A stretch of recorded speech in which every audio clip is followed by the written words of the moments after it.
এটার মধ্যে ধূপ মোমবাতি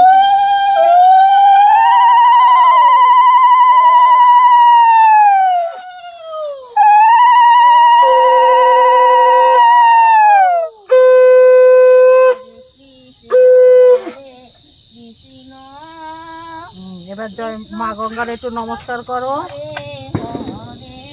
ওইটা সমেত একটু জলে দাও, দিয়ে তারপরে তো তুলবা। এটা চালটা দাও। আরে এইটা সমেত একটু দাও, দিয়ে একটুখানি জলে দিয়ে ছেড়ে তারপর এটা তুলে দাও।